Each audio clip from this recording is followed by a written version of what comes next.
गणानां त्वा गणपतिं हवामहे कविं कवीनामुपमश्रवस्तमम् ज्येष्ठराजं ब्रह्मणां ब्रह्मणस्पत आनशृण्वन्नोतिभिस्सीदसादनम् प्रणो देवी सरस्वती वाजेभिर्वाजिनीवती धीनामवित्र्यवतु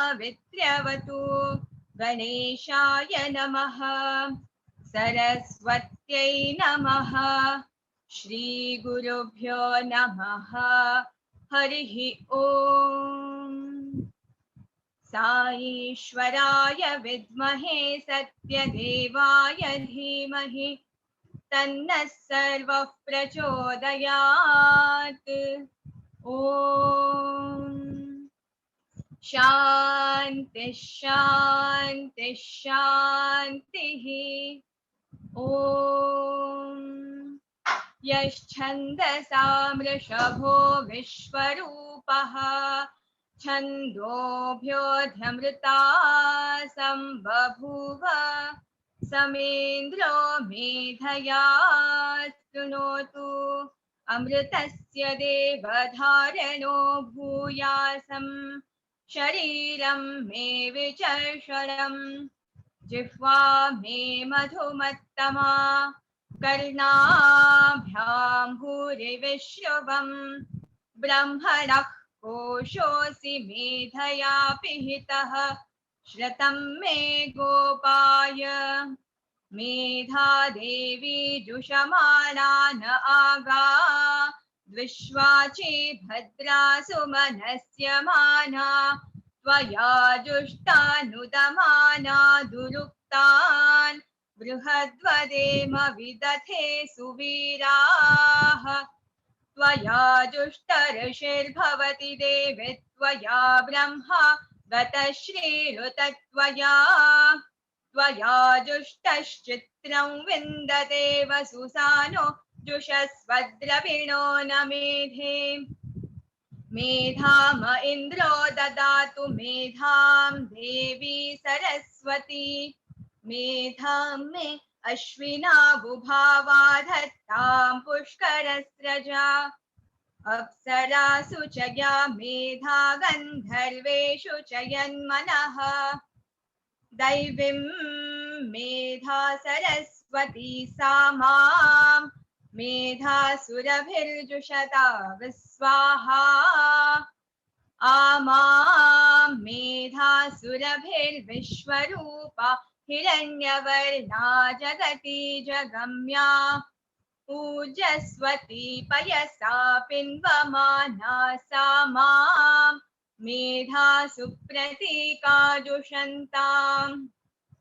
मयि मेधां मयि प्रजां मयि अग्निस्तेजो दधातु मयि मेधां मयि प्रजां मयि इन्द्रियं दधातु मयि मेधां मयि प्रजां मयि सूर्यो भ्राजो दधातु हंस हंसाय विद्महे परमहंसाय धीमहि तन्नो हंसः प्रचोदयात् ॐ शान्ति शान्ति शान्तिः ॐ नीलादेवीं शरणमहं प्रपद्ये गृह्णाहि घृतवती सवितराधिपत्यैः पयस्वतीरन्तिराशानो अस्तु ध्रुवा दिशां विष्णुपत्न्यघोरा स्येषाना सहसोया मनोता बृहस्पतिर्मातरिश्वोत वायुसन्धुवाना वाता अभिनो गृणन्तु विष्टम्भो दिवो धरुणः पृथिव्या अस्येषाना जगतो विष्णुपत्नी ॐ शान्ति शान्ति शान्तिः अत्रिणात्वा कृमे हन्मि कण्वेन जमदग्निना विश्वावसोर्ब्रह्मणा हतः कृमेणागं राजा अप्येषाभिस्थपतिर्हतः अथो माताथो पिता अथो स्थूला अथो क्षुद्राः अथो कृष्णा अथो श्वेताः अथो आशातिका हताः श्वेताभिः सह सर्वे हताः आहरावद्य श्रुतस्य हविषो यथा तत्सत्यं यदमुयमस्य जम्भयोः आदधामि तथा हि तत् खन्फन्मृसि ॐ शान्ति शान्ति शान्तिः ॐ त्र्यम्बकं यजामहे सुगन्धिं पुष्टिवर्धनम् उर्वारुकमिव बन्धनान् मृत्योर्मोक्षेयमामृतात् ॐ त्र्यम्बकं यजामहे सुगन्धिं पुष्टिवर्धनम् उर्वारुकमिव बन्धनान् मृत्योर्मोक्षेयमामृतात् ॐ त्र्यम्बकं यजामहे सुगन्धिं पुष्टिवर्धनम् उर्वारुकमिव बन्धनान् मृत्योर्मोक्षेयमामृतात् ॐ त्र्यम्बकं यजामहे सुगन्धिं पुष्टिवर्धनम् उर्वारुकमिव बन्धनान् मृत्योर्मोक्षेयमामृतात् ॐ त्र्यम्बकं यजामहे सुगन्धिं पुष्टिवर्धनम् उर्वारुकमिव बन्धनान् मृत्योर्मोक्षेयमामृतात् ॐ त्र्यम्बकं यजामहे सुगन्धिं पुष्टिवर्धनम् उर्वारुकमिव बन्धनान् मृत्योर्मोक्षेयमामृतात् ॐ त्र्यम्बकं यजामहे सुगन्धिं पुष्टिवर्धनम् उर्वारुकमिव बन्धनान् मृत्योर्मोक्षेयमामृतात् ॐ त्र्यम्बकं यजामहे सुगन्धिं पुष्टिवर्धनम् उर्वारुकमिव बन्धनान् मृत्योर्मोक्षेयमामृतात् ॐ त्र्यम्बकं यजामहे सुगन्धिं पुष्टिवर्धनम् उर्वारुकमिव बन्धनान् मृत्योर्मोक्षेयमामृतात् ॐ त्र्यम्बकं यजामहे सुगन्धिं पुष्टिवर्धनम् उर्वारुकमिव बन्धनान् मृत्योर्मोक्षेयमामृतात् ॐ त्र्यम्बकं यजामहे सुगन्धिं पुष्टिवर्धनम् उर्वारुकमिव बन्धनान् मृत्योर्मोक्षेयमामृतात् ॐ शान्ति शान्ति शान्तिः स्वस्ति प्रजाभ्यः परिपालयन्ताम् न्यायेन मार्गेण महीं महिषाः गोब्राह्मणेभ्यः शुभमस्तु नित्यम् समस्तलोकाः सुखिनो भवन्तु समस्तलोकाः सुखिनो भवन्तु समस्तलोकाः सुखिनो भवन्तु ॐ शान्ति शान्ति शान्तिः Sai Ram, welcome all of you, all the participants for today's program. As you all know, today is Mahila Day and we are celebrating Mahila Day. And we have got an eminent speaker with us, Mrs. Yogini Suvarna. She is an alumnus of the Sri Satya Sai Institute of Higher Learning, Anantapur campus. She has graduated with a bachelor's degree in physics in 1993 and a bachelor's degree in education in 1995 from the institute. She had been an active trainer in Sri Satya Sai Vidya Vahini from the year 2010 until 2017. She has sung many bhajans in the Divine Presence at Parthi as well as at Mumbai. She is the Sri Satya Sai Vidya Jyoti coordinator for Mumbai Metro region. She has been an educator since 1995 and is currently the principal of an ICSE school in Mumbai. I welcome everyone once again for, to listen to her sharing her experiences.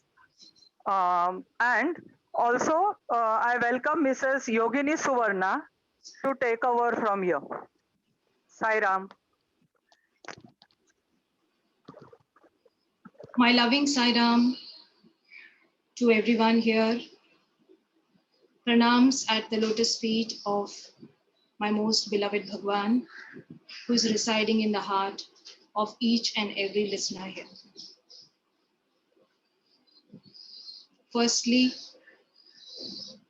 I hope all of you are fine and healthy at home during these days. You and your family members, I just hope and pray that all of you are fine. When Lakshana Didi asked me to give a title for this talk, I was wondering what I should give because I had more or less thought along what lines I would be speaking. Then in short, I thought I can phrase it as the journey within. Each one of us is on this journey. This journey has begun for each one of us years ago, births ago. Definitely, it is a journey within. We are inching closer and closer in this journey within. This journey of mine, I have tried to bring it into a few stages, and it is entirely my perspective which I'm sharing. And I have tried to align these stages with the three schools of philosophy that all of us are aware, and even Swami has said about it, namely Dvaita, Vishishtadvaita, and Advaita. It may sound highly philosophical, the words, but believe it or not, all of us are actually into these schools of philosophy day in and day out, whether we realize it or not. Let me begin with where I feel I was in the stage of Dvaita. Of course, these stages are not compartmentalized. They are always overlapping in our lives. Just as it is in my life, so also it will be in each of our lives. Years ago, as a child, my parents used to tell me about God. The earliest prayers that were taught to me were during the Balvikas classes. And Swami was the only God that I knew then.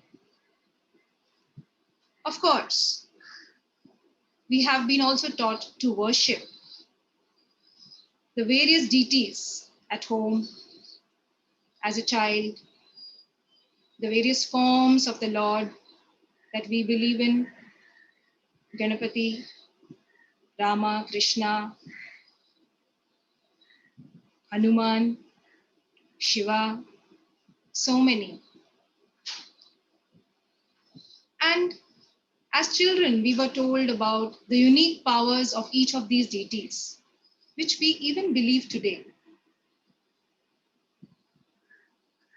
So it was so beautifully told to us children that these are the various deities And these are the powers that they are equipped with. And of course, coming from a staunch Sai devotee family, Swami was the only God in our lives. Here I felt that this was where I was purely living the Dvaita philosophy.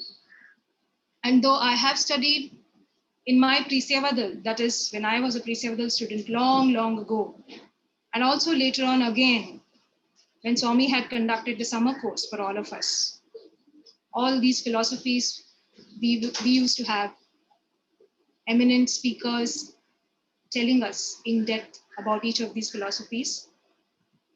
But just today, just before the talk, I skimmed through to look at the distinguishing factors of each of these, Dvaita, Vishishtadvaita, and Advaita, and thinking into what stage or into what kind of philosophy I am currently. So, as I told you, as a child, believing in God, in the form of God, whether it was Swami or Ganesha, Shiva, Rama, Krishna, Devi, we knew that God was somebody who had the powers. And that is why we were praying to him. There was a dualism. He was the one with everything. And we prayed to him to bless us with all those characteristics of his. He was the one who was superior with the multiple qualities that God, we know, has. And we were those who had to attain those qualities. So there was a clear dualism. He and us. So this was how, unknowingly, I was totally into the Dvaita philosophy. Blind faith in the powers of God. As a child, my vacations were spent mostly at Puttaparthi. As a little child, let me tell you, as early as 1.5 years old. This was in the 70s. Now, during darshan, every day, I've always heard my parents telling, he is God, Swami is God, Swami is God. So the concept of God for me was only this, that this is how God looks. This is only how God looks. The God who is walking on this planet, the God who was walking on the sands of Puttaparthi, whose darshan I was having as a child. I would be awed and amazed at those darshans, lovely darshans. Those of you who were there at Puttaparthi at that time, and those of you who were not there. Kulwant Hall was not there, there was just sand. Prashanti Mandir was there, and there were beautiful coconut trees all around. And the devotees would be seated on the sand. And the Lord would come walking slowly as he comes for darshan. As a child, every darshan, I would look at him and be awed. This is God walking. Because this was what I was told. This was the faith that was instilled in a child by the parents. Because of the implicit faith that he is God, no one else other than he is my God. I remember there would be many times when he would be gliding by, and as a child, I never understood what were those emotions that I would be going through when I would look at him walking. It was awe, it was admiration, it was a strange peace, it was a strange happiness, it was just sudden calmness. At times, in some of the darshans, I remember as a child, I do not know words like devotion, I do not know any of these things, and I do not know even now whether it was that. But this sudden joy and happiness at looking at him was there, that this is God. I'm looking at God, the adoration, the wonder. There would be sometimes tears rolling down my eyes. I remember very clearly. Swami would be walking by, tears would be rolling down my eyes. I would feel a choked feeling in my throat. Now, as a child, it was not out of sadness. I had no misery. I had no troubles. I had no problems. What was it that I was feeling when I was looking at this beautiful Lord? Why was I choking? Why were there tears streaming down the eyes? As early as maybe 6, 7, or 8. And this used to happen every time, many times when he would come for darshan. I never understood it, but I always used to feel it. And there was a strange peace that all of us would have felt after every darshan of our beloved Lord. So this was clearly what now today I see was then the clear Dvaita, where he is the Lord, he is the all-powerful, infinite, beautiful Lord. Also, another beautiful instance, or many such instances I can see, tell you about is, as a child, I'm taking you back the memory lane to those days when he would come to Mumbai, Dharmakshitra. And I remember being in the bhajan singing, even as a Bal Vikas child. I've always been in the bhajan singing, and even until Prisavadal, and even after that, whenever Swami used to come to Dharmakshitra. And there will be Nagar Sankirtan. We would be in the bhajan group, and we would sing and walk. Those who have seen it and that beautiful sight and have been participating in it, you'll remember how we would walk the whole stretch. And the last bit, when we would walk up the slope of Dharmakshitra, all eyes only at one spot, where today we can see the beautiful idol of Swami is standing there. All eyes looking up at the top. As a child, even I would do that, walking along with so many devotees, walking up the slope. And then because we were singers, we were positioned right below the space where Swami would be up above on the hill. And we would wait, singing loudly. The bhajan, the tempo, the fervor of all devotees. And if you see everywhere around, there would be a sea of devotees, a sea of devotees. There would be not an inch space anywhere, right up on this side towards the slope upwards, on the left side towards Shantideep, even below, right below, even the Jalan Mandap would be filled. There would be no space because devotees would already be waiting.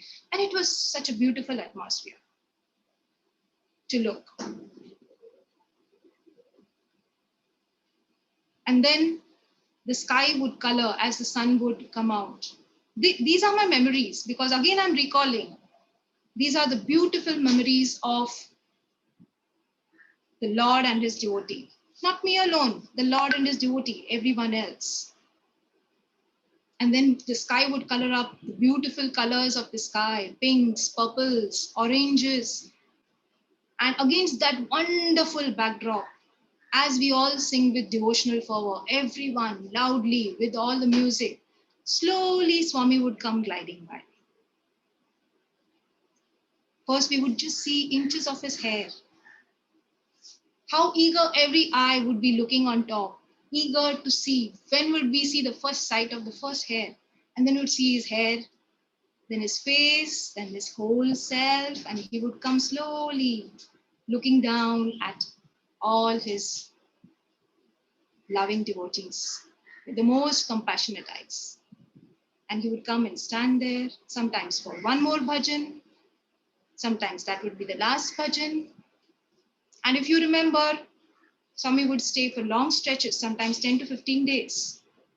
And every day this would happen. So these were lovely moments. Why I am bringing it here is I'm taking you back to the stage of philosophy I was talking about, Dvaita, the Lord and the devotee. It's very clear that he is the Lord. the most beautiful, all-powerful one, and we are his devotees. Another small instance I recall is again when I was in Bal Vikas. I was in one of the programs which we had put up a huge program, a dance kind of a program at Vallabhbhai Patel Stadium. And it was an late evening program because the theme was universe, planets, stars. So all of us were stars. We were wearing white, and we had little lamps in our hands, which were, we could switch it off and on. And it was night. You can imagine the whole stadium, and it was filled with Bal Vikas kids. I don't remember how many, but I just remember the whole sea of kids were there. I think all Mumbai, it was an all Mumbai program. All the kids were there. Swami was on the stage. The incident is very small, but the memories of it are so beautiful. So as we were dancing, the bigger students, I think the pre-Sevadal students were the planets, the sun and the 9 planets, and all of us small ones were all the stars spread across everywhere. And as the music came, we were making different formations and shapes in the stadium. And the audience was there at the stadium. For Swami, there was a stage put up, and he was watching all of us. Now, I was just one of the stars. I was dancing away, making different steps. Now, at one particular step, we had to make a circle and sit down and take a kind of a Bharatnatyam pose in which you have to sit down and lift your leg, right leg upwards, and hold your leg with your hand. Okay, so this was the kind of a position. This side was my other leg folded, and I was holding it. And this was just, we had to hold it for a few seconds till that music piece ran. Now, when I sat in this particular pose, I got a muscle pull. It was very painful. And I just sat like that. You know how it is when you get a muscle pull and then your body has become stiff and you cannot move because of the amount of pain. Now, I was just one of the stars in the whole sea of the stadium filled with so many Bal Vikas kids. Even if I sat down and moved my position, no one would have ever known. And Swami was there far away on the stage. But as a child, I did not know that. So I stuck to my pose with all the pain. This was such a small incident, but I just remember now that the kind of prayer that I sent to Swami, that, you know, the few seconds that I had to hold that pose in till that piece of music played. And once the music changed, we were supposed to get up and go to the next position. I was holding on and I was thinking, what will happen if the music changes and I'm stuck here? Everybody will run and go to the next position and I'm stuck here with this pain. So in my mind, I prayed fervently to that beautiful Lord sitting there on the stage. Of course, he knows what is happening. I told him, do something, see that I am fine by the time this music piece gets over. By the time I have to move with the rest of the children. I don't exactly remember the words. Of course, prayers are wordless. All of you know it. So this was the prayer I sent it to him. And the compassionate Lord just did what was asked. The music piece completed. My few seconds of pose was over. And just as all the other kids got up, the pain vanished and I got up and ran along with the rest of the children. You can imagine if something happened so long ago, and I remember it as fresh as yesterday in my mind. How much important prayer and the proof of a prayer getting fulfilled by the Lord was instilled by him in my mind so early in life.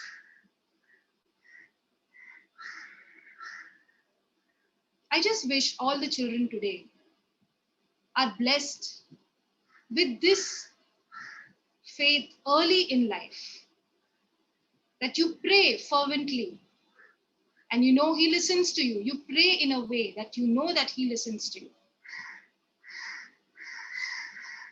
and he will do what's good for you.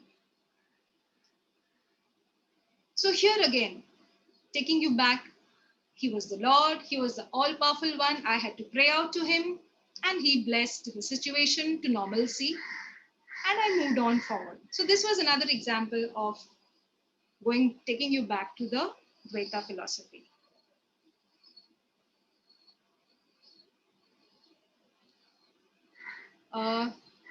So Lakshana Didi, give me a hands up about time, okay? Because up to what time I have.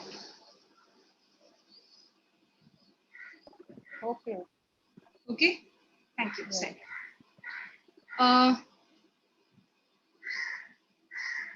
Another, it is not an incident, but definitely these are memories of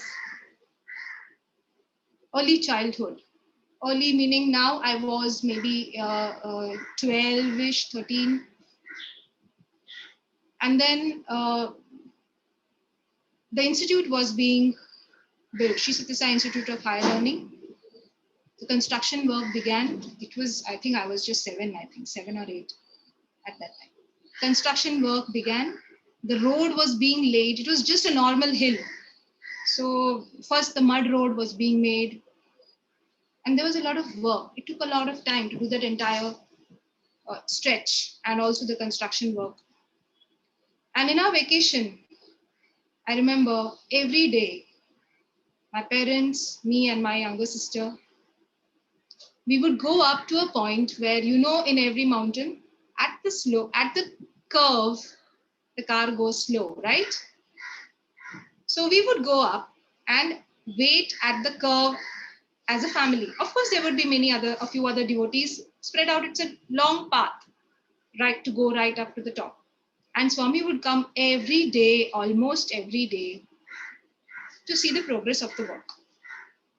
This is another beautiful memory in my mind, where after catching the morning darshan, which used to be, I think, 7 o'clock in the morning, after bhajans, we would just run up and wait for another darshan on the slope. And it would be beautiful. Those of you who have seen those car darshans of the Lord, because it's a one-on-one. One-on-one, he's looking at each one of us.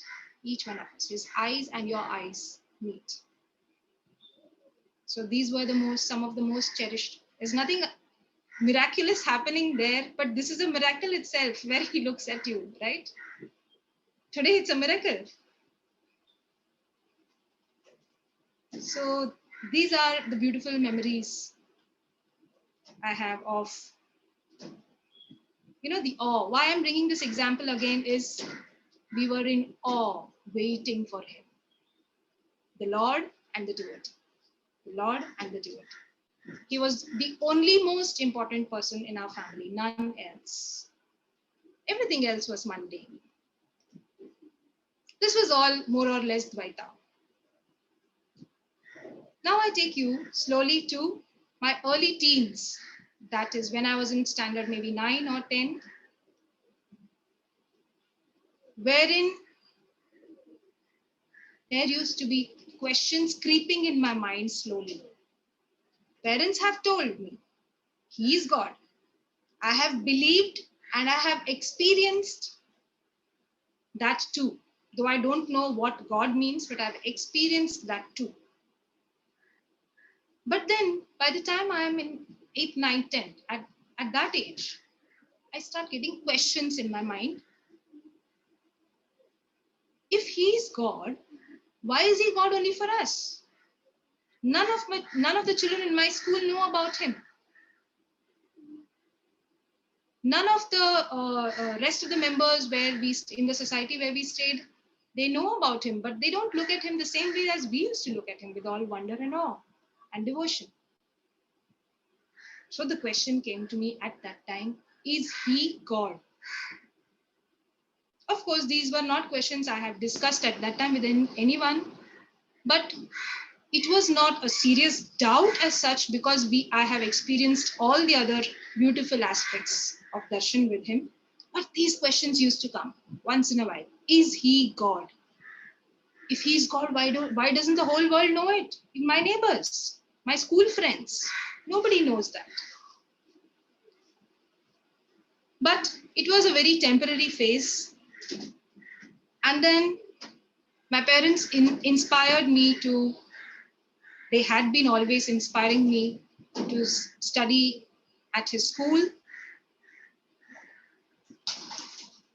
When I was in 3rd standard, the school started getting built, and every year my parents would seek admission for the next year, and we would be told, ask Swami. So I would sit with my mother, and mother would ask Swami admission. In Kannada, she would ask Swami admission for Yogini. Swami would very nicely look at her and tell, wait, wait, wait. He kept saying, wait, wait, so many years till I finished my 10th standard. By then, the institute was already there, and my father started inspiring me to join the college, Anandpur College.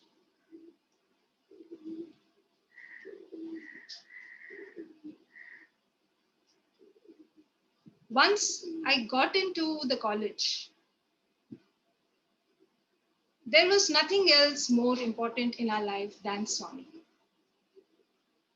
The whole schedule in the hostel and in the college, other than the academics, only revolved around Swami. Of course, the games, yoga, all those things were there, but then the prayers, everything. And being into the music team right from the beginning, I've always been either with a singers group or playing some instrument or the other. So my life revolved totally around Swami, to the extent that when the college hostel bell rang and I could not find my plate to go for dinner, I would say, Swami, my plate, Swami, my plate. And it was not a simple prayer, it was an intense prayer, because if you're late, you don't get dinner. Or if I would not find a pen during examination. Something as mundane and small as that. And it would not be only me, many of us in the hostel were just like that. We had seen Swami coming to the hostel, college. And the most beautiful part of it was, for every festival, Anandpur is just 2 hours drive down to Parthi. We would all pack our bags like a vacation, put it on the bus, load it, make bus lists, call out the attendance, fill in the buses, around 8-9 buses.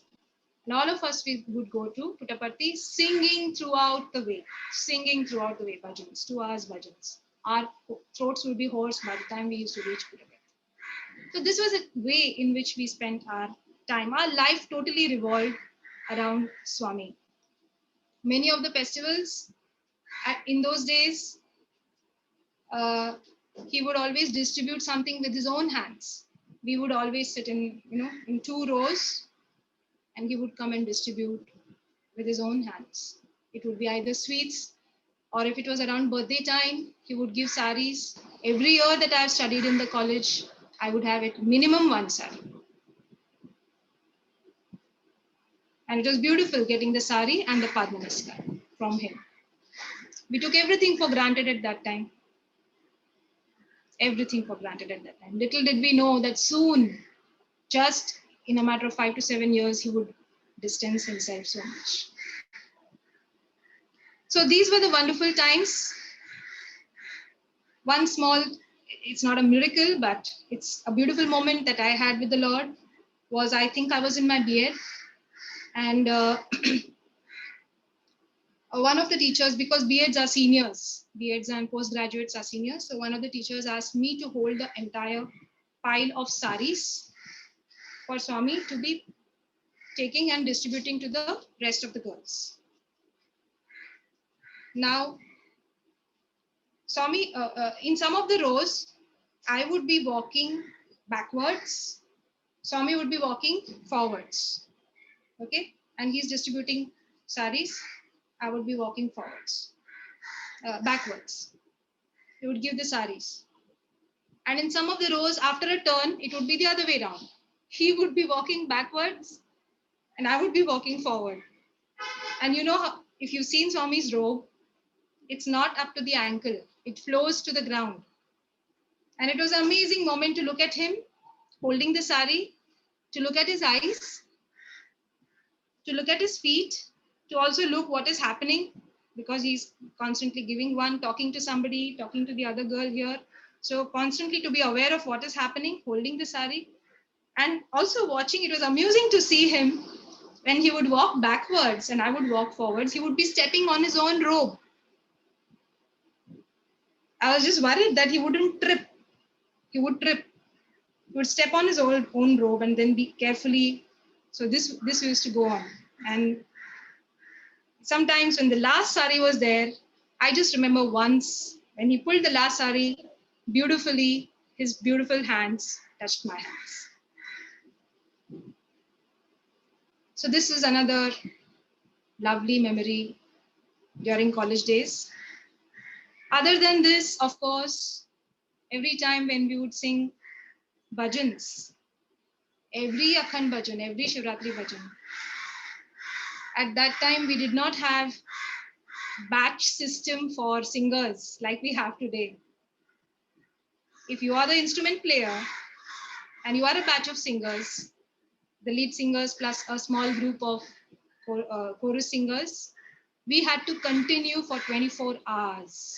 And by the end of 24 hours, none of us had a voice. In fact, by the second day itself, we would lose our voice singing the bhajans. And the beautiful part of the bhajans was the Lord used to just come inside. It used to be inside the bhajan mandir at that time. And he would be so excited like a small child. The bhajans begin at 6 o'clock. He would come at 5, sometimes 5:15. And then after darshan, he's walking inside and we are waiting. We would be inside from 4 o'clock, 4 p.m. 2 hours before to set the mics, places, positions. Much before he would come in.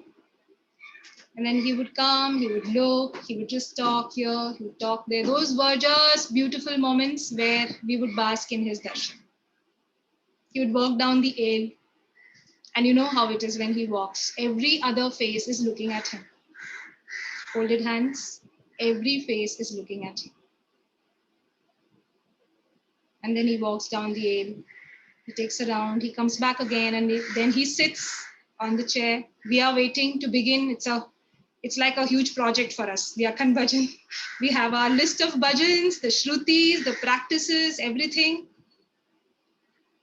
And then we are waiting to begin. That is one thing. And the other thing is, who will get the chance to sing when he's sitting in front? Because he's not all the time seated there. Sometimes he goes in, sometimes he comes out. So who are the lucky ones who get that chance? So these were all so many things playing in our mind at that time. I used to be playing harmonium. So we would wait to look at him.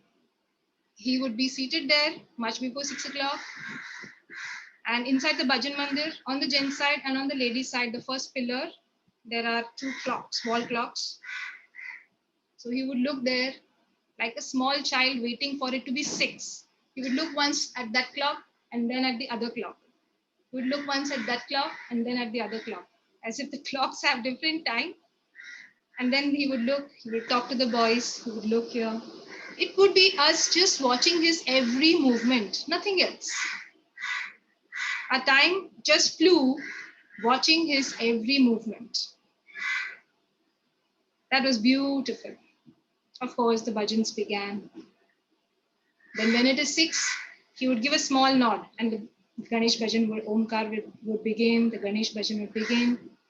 And any of you who have sat inside, I don't know, it is just another world. I don't think anywhere in the world you would have heard bhajans the way it would have happened when Swami was sitting inside the bhajan mandir with students packed inside, students.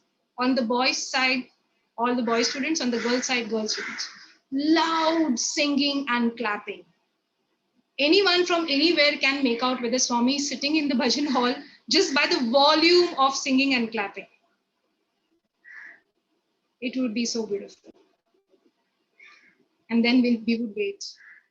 Whether it would be our turn to sing, it's my turn. Will he be sitting? Will he get up and go? Will he be sitting? Will he get up and go? It was a kind of a tension in our mind because we wanted him to sit for our bhajan. I would wait looking whether he will sit. Of course, he was there for many of my bhajans. Sometimes he would get up and go. Sometimes he would not be there. We have seen all those. One little instance I can just tell you about one of the many instances.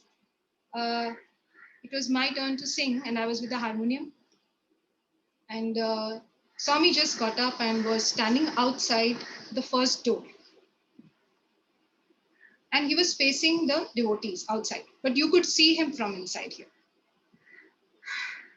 And I sang Bansi Dhara Kanhaiya. Now, since he was just out, throughout the bhajan, I had closed my eyes and I was singing.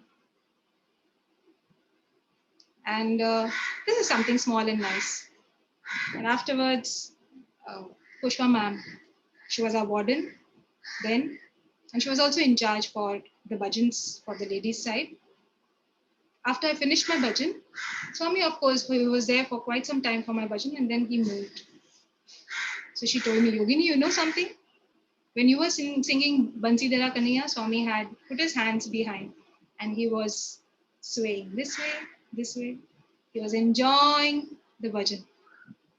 That was some nice feedback of the Lord enjoying your bhajan. Of course, as a student, young student, I was really happy about it. So Lakshana Devi, how much time do I have? It's 7:16. Should I wind up?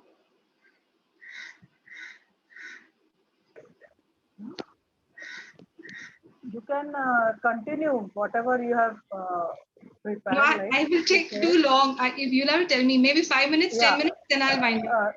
No, like 15 minutes. Okay, fine. 15 minutes. Okay, fine. Thank you. So these were the blissful moments. There were many wonderful moments as students we have experienced. Being in the music group, bhajans was one most important thing. Akhand Bhajan, Shivratri, and also again being in the music group during sports. Sports also was a lovely experience for me. I have been on both sides of the stadium, that is playing the music live. I just can't imagine playing it live today. I don't know how I played it live. We used to practice. I would play on the keyboard. It was a 10-minute piece, instrumental piece, which I had played, and we had only composed it. Putting in, listening to different instrumental pieces, we had composed it, and there was the rest of the students were performing for it. Swami was sitting backstage. So if you know the Shanti Vedika, Swami was there backstage here. And just below the stage, there's a semicircular pit. Okay, that's where the instrument, it was recorded music was played, but that one piece I was playing live. So that was another beautiful moment where as you're playing, you can see the students performing live. Swami is watching the students and he would also watch us because he knows we are playing live, we are playing the music. And once in a while we would always keep turning behind to see his reaction to the whole program which is going on, the music here and the performance on the field. Of course, those were extremely tense moments for us, extremely tense. In two ways. One, because you're playing live music, you're playing a program which is live, and secondly, definitely Swami is there. It's not only about the audience, Swami is there. He had seen many of our rehearsals also. So these were some of the lovely moments we had. Also, when he was in the campus, we had music programs for him. So those were some of the lovely moments we had. Now, this stage, if you remember, I began telling about stages. And the first one was Dvaita, the Lord and the devotee. Here also, there is a lot of Dvaita, but because of listening to so many of his discourses, which again I remember, Shivratri time, because we were the bhajan group, we were seated right below there in front when it was a Kulwant hall, and he would be here. You can imagine just looking at him, and you know how Swami would give discourses, loud, thundering discourses, sitting right below and looking at him for the whole 1 hour, 1 hour, 15 minutes. Wonderful time. Those used to be wonderful memories where the only thing you're looking at is Swami for hours and hours together. So slowly I felt now that it turned from Dvaita to Vishishtadvaita. What is Vishishtadvaita? In simple words, it's like it's not a dualism. It is a different kind of an Advaita in which God takes multiple forms. God and multiplicity is there. Vishishta Advaita, Vishishtadvaita. So here we knew that he is God, and always through what he told us in his discourses, we knew that everything that we see around, our forms are his own forms. Of course, realizing it is different and just knowing it is different, but at least there was knowing. To give a simple example, sweets made of milk. Simple example of Vishishtadvaita, sweets made of milk. There are different types of sweets made of milk. They can be of different colors, they can be of different flavors, but the same common milk is there in all of them, right? So whether it's a different color, size, shape, does not matter. The same milk is there in milk solids are there in all of them. So this is a simple analogy of Vishishtadvaita, which I'm bringing here because I felt slowly it turned from dualism. Of course, there was a blend of both to Vishishtadvaita. Then coming on quickly to, since we have to wind up, coming on quickly to the last stage. Moving on, I felt now there is a blend between these two stages, Vishishtadvaita and Advaita, where Swami has always told us, there is no other, there is only him. There is only him. There is no second. Whatever we see is him and him alone. So one small example of this I would like to share here. Post Mahasamadhi, which was all of us who have gone through that phase when we could no longer see his physical form, we have felt the pangs of pain when we next stepped to Parthi and did not find him. You can imagine how it would be for someone like me who has grown up. I told you as early as 1.5, I have stepped into Parthi. As early as I was, that means in early 70s. From that time, I have every time come to Parthi, I have seen him. I could not imagine Parthi without him. So this post Mahasamadhi time was a very difficult. The first visit was in August 2011, which I had gone to Parthi. And actually to meet my older son who had just joined in primary school, he was studying there. So I went with my younger son to Parthi to meet the older one. And that was the first visit I had made after Mahasamadhi. Of course, it was very, very shattering. And then let me take you quickly back to one small incident and then come back to this. 85th birthday, 23rd November 2010. All of us know what a grand celebration that was. I was a teacher at a school then. That day being so special, Swami's birthday is so special. That day being so special, and I was at school at my staff room table. I felt it so mundane. How can this day be so mundane? Everyone else is going about their work as if it's nothing to them. But for me, it is such an important day. And it was the 85th birthday of the Lord. And I knew about this golden chariot and all that Swami would be coming in. And I knew I was missing something very, very big. but I could not leave and take leave and go to Parthi. So there I was sitting at my table in the morning and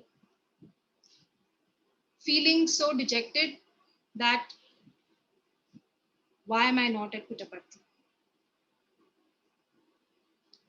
Believe it or not, he hears and sees every pang of pain of yours. I went for my class and then I came back and sat at my place. I saw next to me, we share a common table. Next to me, there's another teacher who sits. I saw Thought for the Day book, you know, the flip over Thought for the Day. It was November 23rd. And there was a quote which said,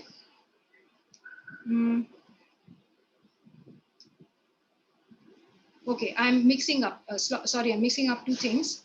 It was his birthday. There was a quote which said that his birthday is a day in which love, blossoms in your heart, to that effect.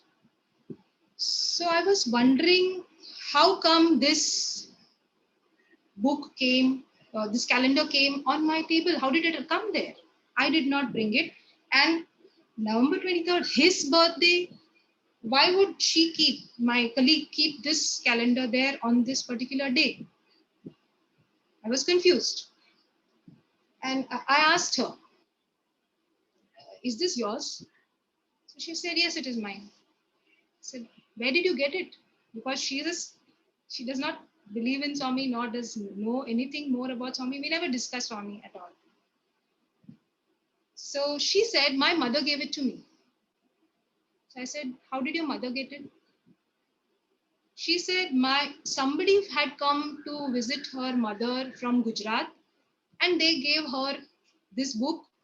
And on that particular day, she had just picked up that book and she flipped over to November 23rd and she kept it there on the table. Then I took the book in my hand. I flipped the pages to see whether this was just any other calendar. You can imagine how I felt when I turned the pages and I saw Swami. After every month, there was a photograph of Swami. After every month. Can you imagine how anybody would feel? I could not go to Puttaparthi. He chose to come and sit there on my table. How would I feel? I felt he was there. How long ago that he had made this plan to arrive there. Somebody from Gujarat had come on some day and handed it over to her mother. They don't know anything about Swami. She doesn't know anything about Swami. And the calendar comes on the right day and is there for me to just look and have his darshan by flipping a photograph. This just shows that he is there. He is there. Present. Now I move on quickly. Now I'll wind up with just one small thing. I move on to when I went to Parthi. In the weekend before I set out to Parthi, in the weekday before I set out to Parthi, it was a working day. And this same calendar, every day, I started flipping the pages to see the quotes. Each one of them was Swami's quotes. And I started doing this from 23rd November 2010. Now, 2011, and we reached August. 2011 August, when I was supposed to make a trip to Parthi with my younger one to meet my older son. And I saw the thought for the day on that day. The same evening I was supposed to leave for Puttaparthi. On that morning, the thought for the day was, nothing is to be used as itself for itself. Nothing is to be used as itself for itself. That was it. Now I was wondering, what is the meaning of this statement? And then there was no time to wonder much because you know how schools are. I had to go to class, run, and came back during break time. There was another teacher, colleague who came. She was just looking at this quote standing and she started laughing. What is the meaning of this statement? What kind of a quotation it is? Nothing is to be used as itself for itself. Doesn't make any sense. And she ignored it. But I felt so bad about it. Why? It's my dear Lord's quote. Nothing is to be used as itself for itself. She didn't understand, it's okay. But oh my dear Lord, why don't I understand what you are saying? I should know what you're saying. I should understand what the meaning of that quote is. So that bit of hurt was there. What is the meaning of this quote?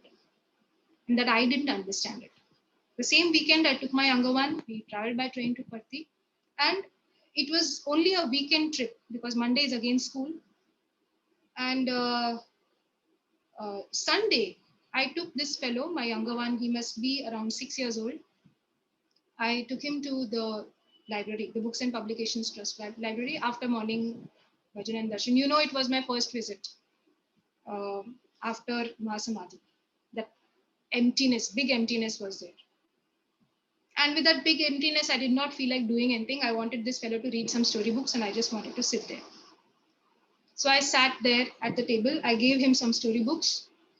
Then I went to, let me see if I can take one book and read.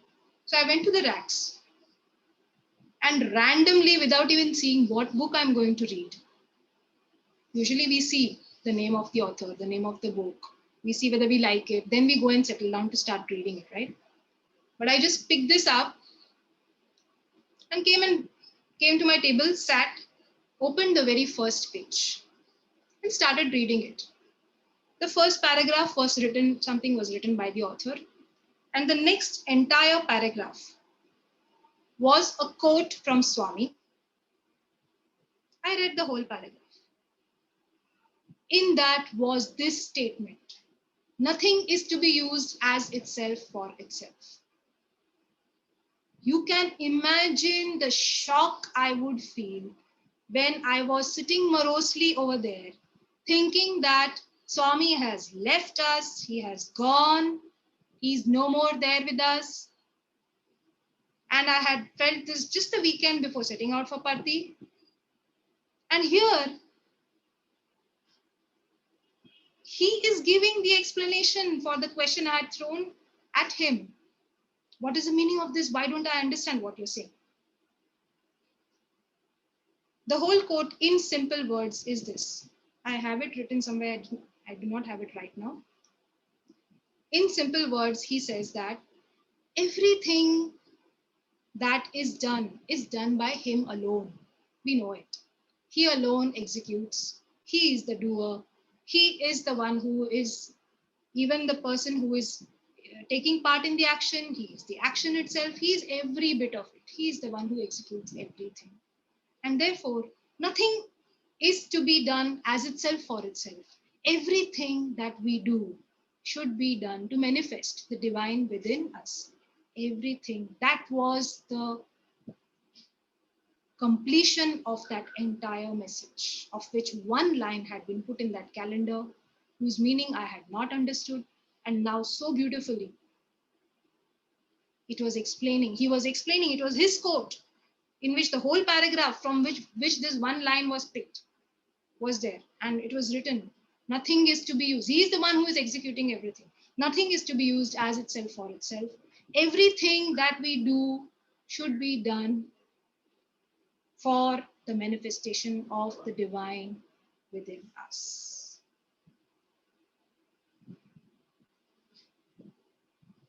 It just shows that he was present then.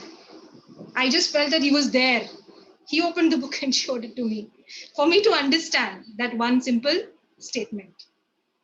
So let me quickly wind up now by telling that this, when he says that nothing is to be done as itself for itself, everything needs to be done to manifest the divine within you. That means, and to add to it, all of us know this year's calendar, the calendar which we get every year with Swami's picture and the dates at the bottom. What does this year's calendar say? God gave you the time, space, cause, material, idea, skill, chances, and fortune.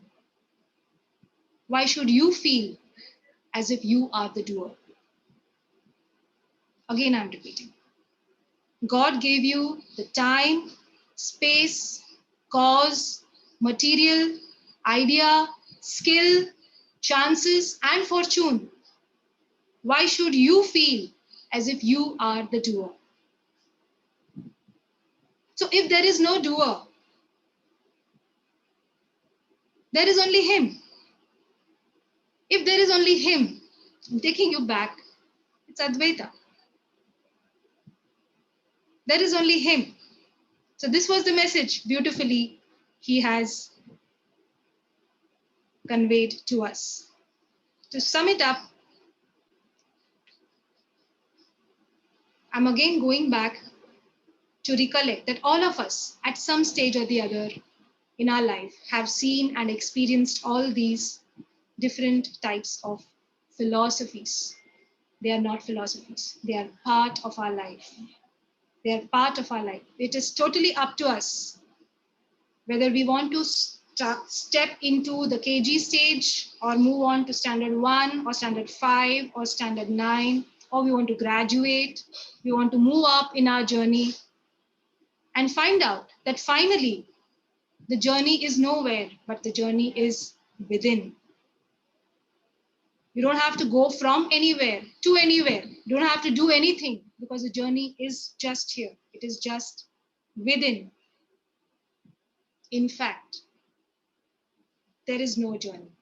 The journey is the destination. These words I offer all our loving Sairams at the lotus feet of our beloved Lord. Have a nice evening, everyone. Loving Sairam. Sairam, one small request. Please, you are the coordinator for Mumbai Metro region of Sri Satya Sai Vidya Jyoti. Can you please enlighten us a bit about this? Okay, I will just take 2 minutes for this. I can do it in 2 minutes too. There are many schools, a variety of types of schools. There are some schools which have all the provisions required for the best education to be given to a child. And on the other hand, we have schools, even in Maharashtra itself or all over India, where the children do not have the required infrastructure or setup or the other support systems which are needed for a child to get the right, perfect education other than the academics. So here is Vidya Jyoti, Sri Satya Sai Vidya Jyoti, of which since January, I am the Mahila coordinator for the Mumbai Metro region. We still have to begin because of the pandemic. We have the work is going slow right now, or it's not going much. It's just training for the volunteers is going on right now. And the first thing that the children we need when we go to a school, we just check what is the right setup that these children need. And we work towards providing that right setup by way of even the physical environment, if it is possible, to how much of an extent it is possible, and any other program other than pure academics. How can values be reached out to these children? What are the various activities that can be done to not only for the children, not for the students, but also for the teachers, any kind of trainings for the school itself by way of infrastructure if required, and the other stakeholders like maybe the management, the community. So, and the whole way we are going to do, it's going to be done this year is by integrating all the wings of the organization. That is, we have the spiritual wing, the educational wing, the medical wing, everything, educare, medicare, everything comes together. So the volunteers who are working with each of these come together to take care of the school. A school taken care of is not only the students. We have to understand a school is an entire community because the students come from the community. There are families, where these students come from. So supporting not only the student, but also the community that involves so many families. Suppose there are 100 children, 100 families. If there are 400 children, 400 families. In what way we can bring Swami's message and the various wings of the organization, take it to all of them so that they get the benefit. And it's not only a seva, it's we are also learning and growing through this entire process. So in short, this is about Vidya Jyoti, and we have just begun with this for Mumbai Metro region once again. Thank you, Didi. Saira, let me take this opportunity to request Mr. Pandya ji, who is with us, to talk for a few minutes on the Mahila Din.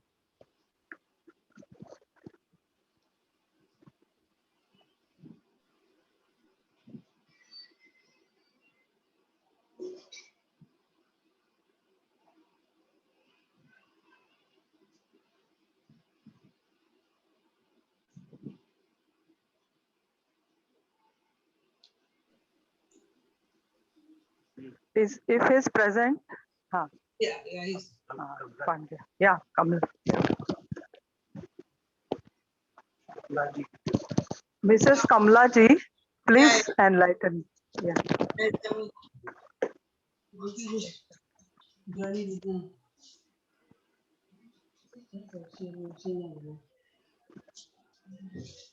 Sairam.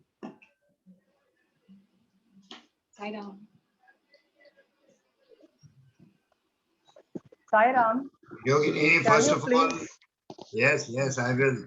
First, let me congratulate Yogini for speaking so beautifully and from the heart. I have been on another laptop listening to her voice rather than come in front of the camera. My wife told me it's a Mahila Vibhag program. Stay away from this. I said, okay. Anyway, but I thoroughly enjoyed Yogini speaking her heart out. Yes, Ms. Bandit, you were telling me something. What was it? No, please, we want you to talk about the Mahila Divas.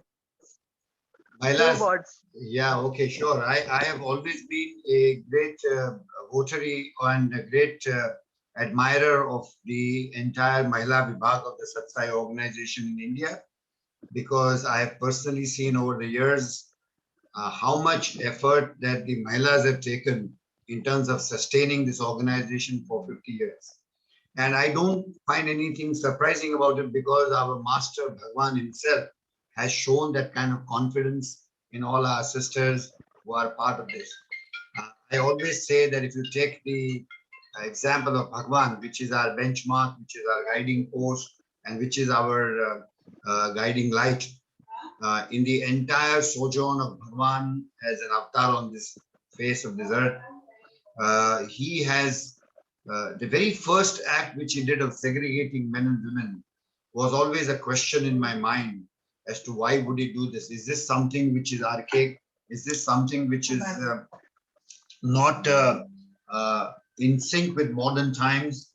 And I've always come to a conclusion that Bhagwan was very modern, was very forward thinking. It was his great dream to establish the righteous society and the dharmic society in the world. And he knew that the main people who could do this was our sisters. And the sisters being the storehouse of values, of character, of culture.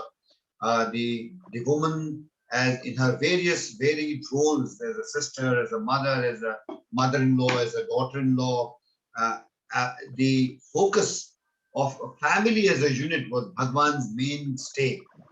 Bhagwan is to always distinguish the West and the East from the perspective that the Western society is based upon an individual, while the Indian society is based on the unit, where the unit of society is a family. And in the family, the main focus is on the woman, who binds the entire family together in all her different swarupas and different roles that he performs. And it is such a society that remains sustainable, which remains growing, which prospers, because the family takes care of the young children, the women, the men, everybody is taken care of in the family. And therefore, Bhagwan's great faith in our sisters was very obvious when he segregated the women because he realized that in today's world, respect for women was very, very important. The status that the woman deserves in society must be established, and Bhagwan's reverence and Bhagwan's great respect, which he showed to women along his entire journey, is a very remarkable lesson for all men to understand, that men must respect women from that perspective. And I think that is the change. The role of Ishwarama as a mother, the role of all the women devotees taken care of. Imagine Bhagwan's main forte, the main transformational activity of Bhagwan being the Sri Sathya Sai Bal Vikas, was chosen by Bhagwan to be handed over to women to carry this further. Because values can be very easily taught by women more than men. And therefore, that kind of confidence Bhagwan has shown in the Mahila Vibhag, and that has proven over the test of time. For the last 50, 60 years, we have seen that, and my own analysis as the All India President has been that the sustenance of the organization in the last 50 years is because of the hard work, sacrifice, devotion, and the bhakti which the women have shown have been a great, remarkable experience for me. And I think as the old age goes, where even Bhagwan is to say, show me how you treat your women, and I'll tell you what your culture is. And I think that is the point that Bhagwan wants to make. And I'm very happy that the sisters of the organization have been doing a yeoman's service in fulfilling Bhagwan's mission. And that's my personal feeling on this whole issue. Thank you, sir, for putting the importance of Mahila Divas so eloquently. Thank you on behalf of Sri Sathya Sai Seva Samiti, Kalyan, and thank you for both of you joining with us. No, I think this talk of Yogini should be shared with everybody so that they all can hear.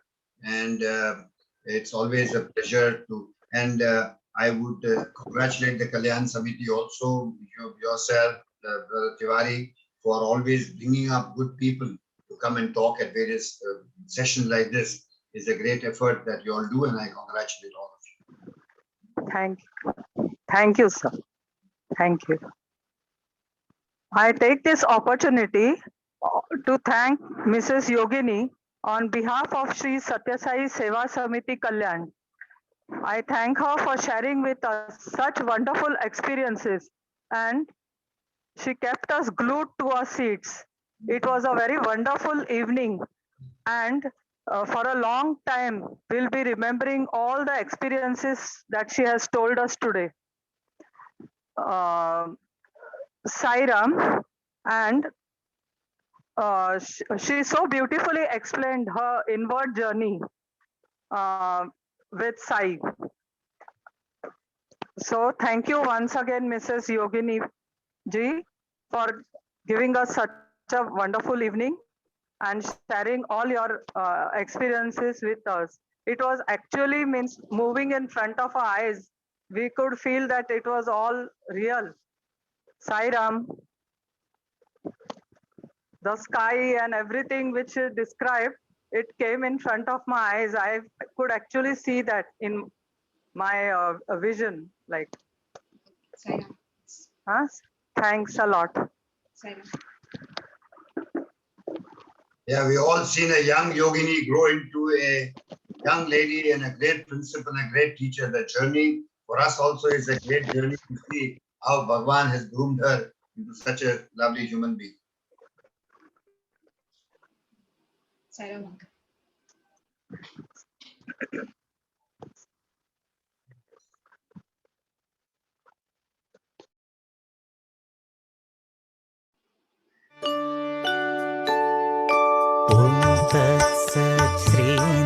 श्रीनारायणतु पुरुषोत्तम गुरुतो सिद्धबुद्धतो स्कंद विनायक सविता पावकतो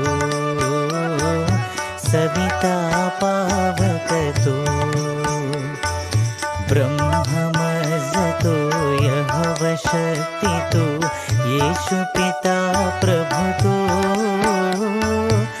रुद्रविष्णुतो रामकृष्णतो रहीमतावतु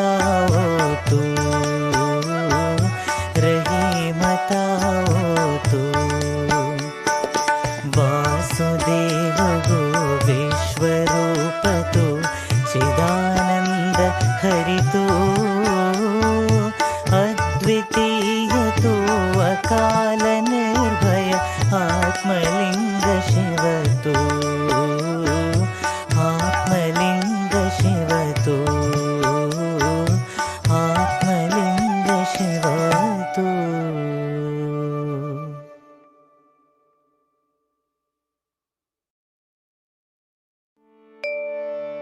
असतो मा सद्गमय तमसो मा ज्योतिर्गमय मृत्योर्मा अमृतं गमय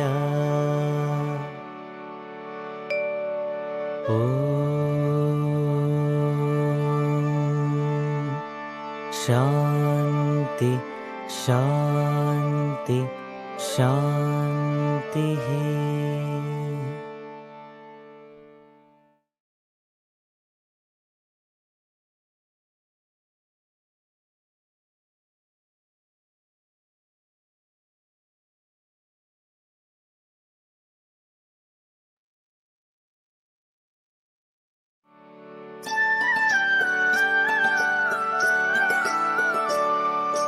ओम जय जगदीश हरे स्वामी सत्य साई हरे भक्त जना संरक्षक भक्त जना संरक्षक पति महेश्वरा ओम जय जगदीश हरे शशिवदना श्रीकरा सर्व प्राणपते स्वामी सर्व प्राणपते आश्रित कल्पलतिका आश्रित कल्पलतिका आपद्बान्धवा ओम जय जगदीश हरे मात पिता गुरुदैवमु मरियंतयु नीवे स्वामी मरियंतयु नीवे नाद ब्रह्म जगन्नाथा नाद ब्रह्म जगन्नाथा नागेन्द्राशयना ओम जय जगदीश हरे ओंकार रूप ओजस्वी ओ साई महादेवा सत्य साई महादेवा मंगलहारति अंदुको मंगलहारति अंदुको मंदर गिरिधारी ओम जय जगदीश हरे नारायण नारायण ओम सत्यनारायण नारायण नारायण ओम नारायण नारायण ओम सत्यनारायण नारायण ओम सत्यनारायण नारायण ओम जय सद्गुरुदेवा नारायण नारायण ओम सत्यनारायण नारायण नारायण ओम नारायण नारायण ओम सत्यनारायण नारायण ओम सत्यनारायण नारायण ओम जय सद्गुरुदेवा नारायण नारायण ओम सत्यनारायण नारायण नारायण ओम नारायण नारायण ओम सत्यनारायण नारायण ओम सत्यनारायण नारायण ओम जय सद्गुरुदेवा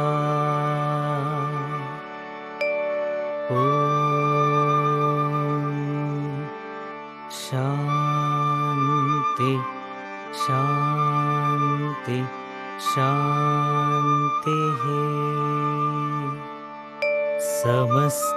समस्तलोकाः सुखिनो भवन्तु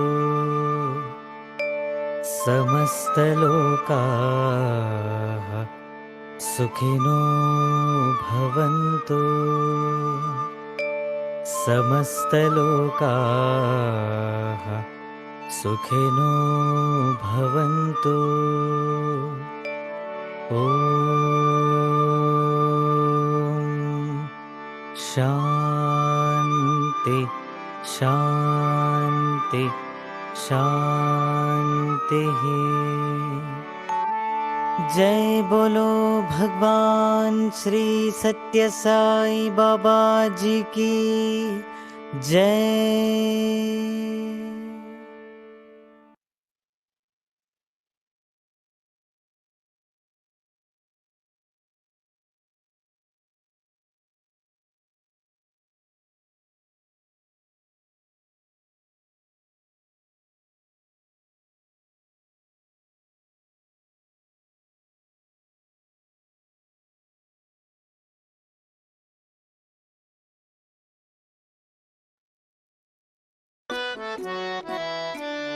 परमं पवित्रं भावविभूतिं परमं विचित्रं लीलाविभूतिं परमार्थ इष्टार्थमोक्षप्रदानं भावविभूतिम् इदमाश्रयामि परमं पवित्रं भावविभूतिं परमं विचित्रं लीलाविभूतिं परमार्थ इष्टार्थमोक्षप्रदानं भावविभूतिम् इदमाश्रयामि परमं पवित्रं भावविभूतिं परमं विचित्रं लीलाविभूतिं